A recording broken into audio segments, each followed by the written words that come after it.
সীমান্তবর্তী জেলা যশোরে চোখ রাঙাচ্ছে করোনা ভাইরাস। নতুন ভ্যারিয়েন্ট উদ্বেগ বাড়াচ্ছে দিনকে দিন।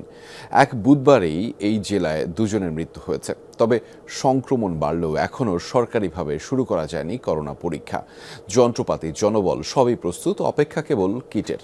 তবে এরই মধ্যে স্বাস্থ্য বিভাগে প্রয়োজনীয় কিটের তালিকা পাঠানো হয়েছে বলে জানিয়েছেন সিভিল সার্জন। স্টে সেফের ডাবল লেয়ার প্রোটেকশনই পিরিয়ডের হেভি ফ্লোর দিনগুলোতে আমাকে রাখে নিরাপদে। Stay safe. সারা দেশের মতোই সীমান্তবর্তী জেলা যশোরেও বাড়ছে করোনার সংক্রমণ। তবে জেলার চিত্র দেখে তা বোঝার কোনো উপায় নেই। স্বাস্থ্যবিধি মানতে উদাসীন মানুষ। স্বাস্থ্য অধিদপ্তরের তথ্যমতে করোনার নতুন ভেরিয়েন্ট আগের চেয়ে বেশি প্রাণঘাতী। জেলায় এখন পর্যন্ত ৬ জনের দেহে শনাক্ত হয়েছে এই ভাইরাস, যার মধ্যে প্রাণ হারিয়েছেন ২ জন।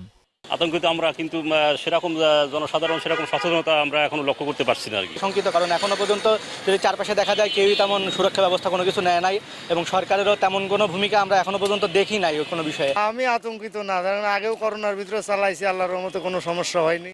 অথচ কিট সংকটে এখনও সরকারিভাবে শুরু করা যায়নি করোনা শনাক্তকরণ পরীক্ষা। বেসরকারি হাসপাতালে র্যাপিড অ্যান্টিজেন টেস্টই ভরসা আক্রান্তদের। এতে গুনতে হচ্ছে ১,০০০ টাকার মতো।